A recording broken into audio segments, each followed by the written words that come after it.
Loué soit Jésus-Christ, sa grâce et sa paix soient avec vous. Le Coran se présente lui-même comme un livre évident qui contient des versets clairs à l'égard duquel il n'y a donc point à avoir de doute. Or, voici une preuve du contraire.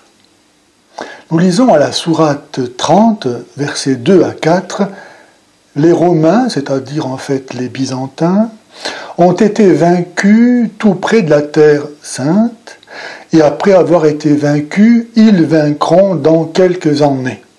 À Allah revient l'affaire, auparavant comme après. Ce jour-là, les croyants exulteront du secours d'Allah. » Fin de la citation. Voici donc un texte qui annonce la prochaine défaite des musulmans grâce à l'action d'Allah, et qui les invite à s'en réjouir. N'est-ce pas étonnant qu'Allah invite les musulmans à se réjouir de la prochaine défaite qu'il leur prépare? Oh, certes, Allah sait mieux. Mais quand on sait aussi qu'en arabe, les voyelles déterminent la forme passive ou active des mots, et qu'il suffit de changer la vocalisation de deux mots de même racine, ont été vaincus et vaincront, dans ce texte, alors celui-ci prend un tout autre sens.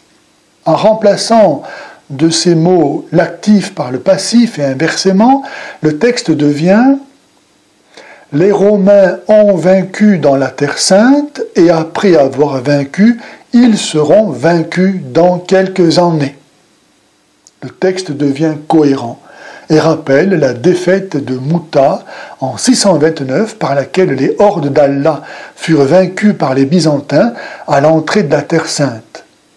Ce verset a alors certainement été écrit pour relever le courage des vaincus en leur promettant d'être eux-mêmes prochainement vainqueurs, ce qui s'est effectivement et malheureusement réalisé avec la prise de Jérusalem en 638. Bref, comment les musulmans peuvent-ils dire que le Coran ne contient aucune erreur?